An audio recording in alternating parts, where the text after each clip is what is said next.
కండువా వేసుకోలేదని, రాజీనామా చేయలేదని ఏ వాలంటీర్ దగ్గర నుంచి రిపోర్ట్ వస్తే ఆ వాలంటీర్ 5వ తారీఖు నుంచి ఉండడు.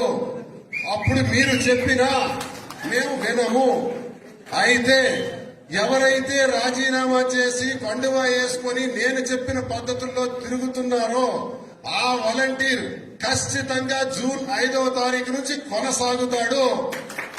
ఆ వాలంటీర్ జూన్ 5వ తారీఖు నుంచి కొనసాగుతాడు. ఇది క్లారిటీ. ఇంకెవరైనా కానీ రాజీనామా చేయలేదంటే వాళ్ళు మనకు పని చేయరు అని అర్థం. కండువా వేసుకోలేదు అంటే వాళ్ళు మనకు పని చేయరు అని అర్థం. ఇది నేను క్లారిటీగా మా రిపోర్ట్స్ మాకున్నాయి, మీ రిపోర్ట్స్ మాకు తెలుస్తాయి.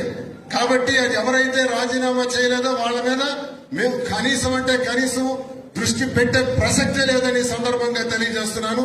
అదొకటి మెయింటైన్ చేయాలి ఇమీడియట్ గా. ఈ రోజుకే ఇంకా బ్యాలెన్స్ వాలంటీర్లు ఎవరైతే ఉన్నారో ఈ రోజే రాజీనామా చేయండి. లేదా రేపు 3వ తారీఖు నాటికి ఇంకా ఏ వాలంటీర్ అయినా కానీ రాజీనామా చేయలేదని మాకు తెలిస్తే మాకు అక్కర్లేదు వాలంటీర్, వాళ్ళతో పని కూడా లేదు. ఇంకొకటి వస్తాడు, అదే ప్లేస్ లో మరొకటి వస్తాడు, పెట్టుకోండి. ఈ 10 రోజులు పనిచేయమనండి. ఈ 10 రోజులు ఎవరైతే పనిచేస్తాడో అతనే మన వాలంటీర్, అతనికే పెడతాం. ఇది మీకు స్పష్టంగా తెలియజేస్తున్నాను. మీరు ప్రతి గడపకు కూడా వెళ్లి ప్రచారాన్ని ఉధృతం చేయాలని కోరుతున్నాం. అయిపోయింది, మన తిరుగులు అన్ని అయిపోయినాయి. ఇక్కడి నుంచి మీరు ఎక్కడ ప్రచారంలో కూడా తగ్గకూడదని తెలియజేస్తున్నాను.